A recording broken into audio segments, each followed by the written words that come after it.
اللہ تعالیٰ جل وعلا نے ایک اپنے بندوں کے لیے ایک قانون بنایا۔ ہم دیکھتے ہیں کہ فرض نماز کے ساتھ نفل نمازیں، اسی طرح فرض روزوں کے ساتھ نفل روزے، اور اس کے بعد پھر صدقہ فطر کہ جس سے روزوں کی کمی دور کی جا سکے جو ان میں ہوا۔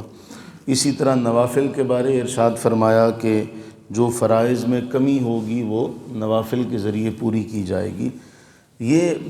بدنی عبادات کے معاملے میں۔ اسی طرح اللہ تعالیٰ نے جس کو مال سے نوازا اس کے لیے پھر زکوٰۃ کا حکم دیا۔ جس کو اللہ تعالیٰ نے کھیتی سے نوازا اس کے لیے پھر عشر کا حکم قرآن کریم بیان کرتا ہے کہ وَآتُوا حَقَّهُ يَوْمَ حَصَادِهِ کہ جس دن وہ کھیتی تمہارے پاس آئے تو اس کے جو حق ہے وہ تم نے دینا۔ مال کے حوالے سے حضرت سیدنا ابو ہریرہ رضی اللہ تعالیٰ عنہ بیان کرتے ہیں کہ رسول اللہ صلی اللہ علیہ وآلہ وسلم نے ارشاد فرمایا من آتاہ اللہ مالا، جس کو اللہ تعالیٰ نے مال عطا کیا۔ اب یہاں قرآن کریم کی وہ آیت بھی ذہن میں رکھیے، قرآن فرماتا وَمِنْهُمْ مَنْ عَاهَدَ اللَّهِ، کئی لوگ ایسے بھی دنیا میں ہیں وہ اللہ سے یہ وعدہ کرتے ہیں لَإِنْ آتَانَا مِنْ فَضْلِهِ لَنَصَّدَّقَنَّ وَلَنَكُونَنَّ مِنَ الصَّالِحِينَ، ہمیں مال ملے، ہمیں مال ملے، ہم تیرے راستے میں خرچ کریں گے، بہت زیادہ صدقہ کریں گے، ہم نیکوکاروں میں سے ہو جائیں گے۔ اور کبھی کبھی اللہ تعالیٰ پھر ایسوں کو پھر آزمانے کے لیے جب عطا کرتا ہے، فرمایا جب ہم ان کو دے دیتے ہیں اپنے فضل سے بخیلوا بہ، پھر وہ بخیل بن جاتے ہیں، پھر ہم سے منہ موڑ لیتے ہیں کہ کہیں دینا نہ پڑ جائے۔ تو فرمایا جس کو اللہ تعالیٰ نے مال سے نوازا من آتاہ اللہ مالا فلم یؤدی زکاتہ، اور اس نے اس کی زکوٰۃ کو ادا نہ کیا، اس مال کی زکوٰۃ کو ادا نہ کیا، فرمایا مثل لہ مالہ یوم القیامت شجاعا اقرع،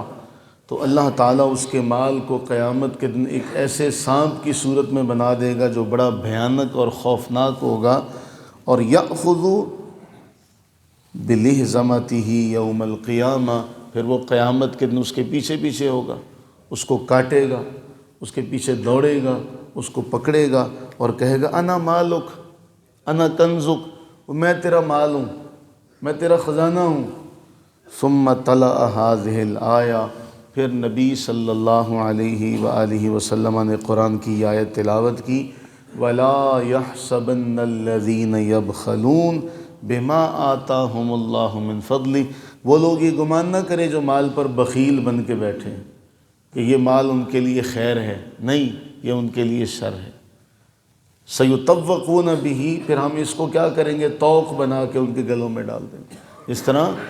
دنیا میں ہم نے یہ روایت پڑھی، آپ کے علم میں ہوگا کہ آج انسان دنیا کی دولت کے پیچھے بھاگتا ہے، اور ایسے بھاگتا ہے کہ زمینوں پر قبضہ کر لیا جائے، دولت پر قبضہ کر لیا جائے، اور پھر رسول اللہ صلی اللہ علیہ وآلہ وسلم نے کیا ارشاد فرمایا کہ ایک بالشت بھی زمین کسی کی لے لی تو قیامت کے دن اللہ تعالیٰ 7 زمینوں کا طوق بنا کر اس کے گلے میں ڈال دے گا، لے 7 لے لے۔ تو یہاں فرمایا جب وہ زکوٰۃ نہیں دے گا تو یہ زکوٰۃ اس کے لیے پھر اژدہا، اور اس کی جو صورت بیان کی اللہ کے نبی علیہ السلام نے بڑی خوفناک ذکر کی، نشانیاں بیان کی کہ اس کی آنکھ کے نیچے بھی 2 سیاہ جو دھبے ہوں گے، یہ نشانی ہے کہ وہ انتہائی خوفناک ہوگا، اور وہ پیچھے پیچھے بھاگے گا، کہے گا میں تیرا مال ہوں، کاٹے گا اس کو،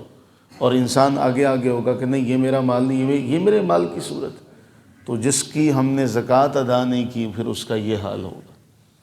تو اللہ سے یہ دعا کریں کہ اللہ تعالیٰ اپنی رحمت کاملہ کے صدقے ہم سب کو اللہ تعالیٰ مال عطا فرمائے تو اس کو دینے کا حوصلہ عطا فرمائے۔ اللہ تعالیٰ مال عطا کرے تو اس کے ساتھ ہمیں صدقہ اور خیرات کی بھی اللہ تعالیٰ توفیق عطا فرمائے، آمین ثم آمین۔